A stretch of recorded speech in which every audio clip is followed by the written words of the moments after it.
Walay hangin because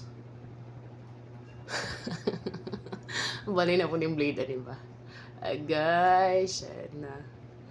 Sige po. Yan, baligid siya. Ano naman eh? Uy, hindi man panipisapan pagtaod eh. Are.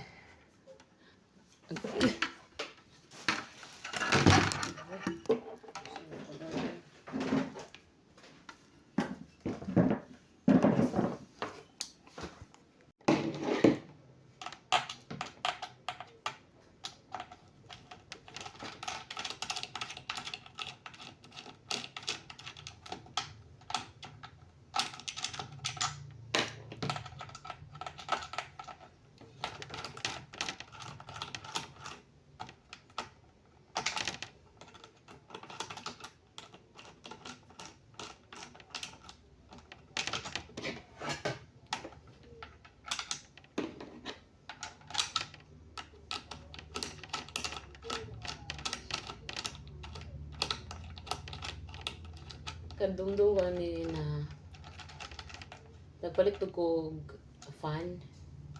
As in, kanang cute lang ko na fan. Tapos, hinidyo kayo iyang under. Mas kusog pa tong kanagong clip nga fan.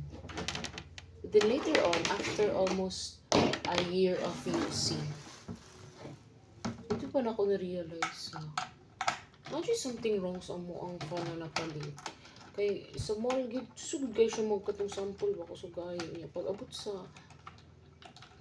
sa balay na o sa katong boarding house before kay di gid hinay gid siya.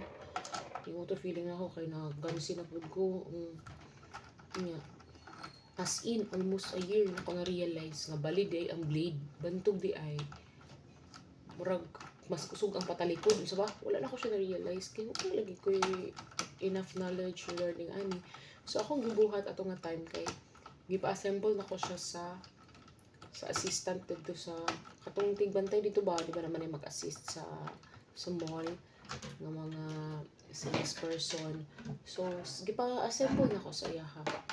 Ug sa dihang nabaliday niya pagbutang unya wala naman pud ako gikuti-kuti kay haso lagi pud tanggalon di ba. Ako na ganing gipa ano sa iya ka para makuan lagi.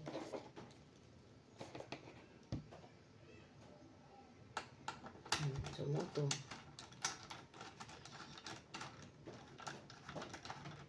How cute.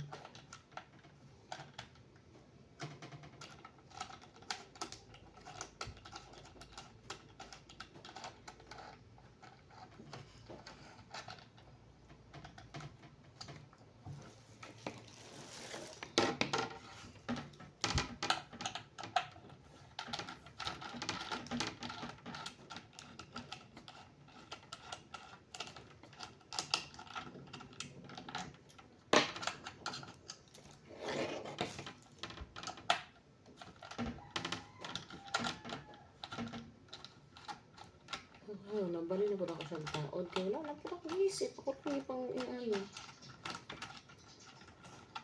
O niya, katong time nga walay hangin. Gano'n na. While gitry na ako siya. Okay, nagkuhan pala ko. Nagbutang pa ko ka ng mga hooks sa taas. So, as I was doing it, nabalik ko po sa kung ano walay hangin. So, sample lagi dito sa, GCC ko. Ito lagi ito kaayo.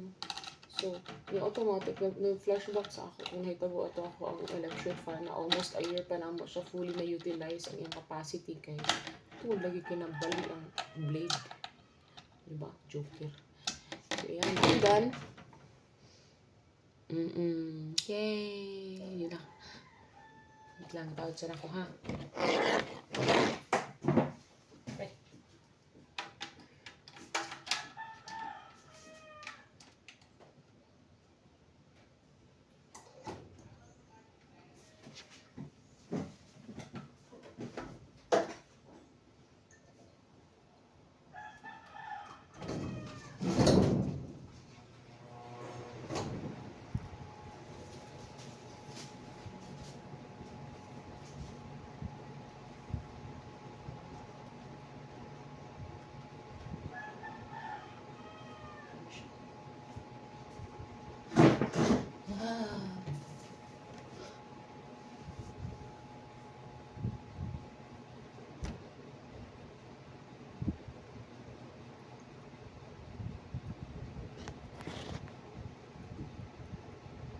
naman siya.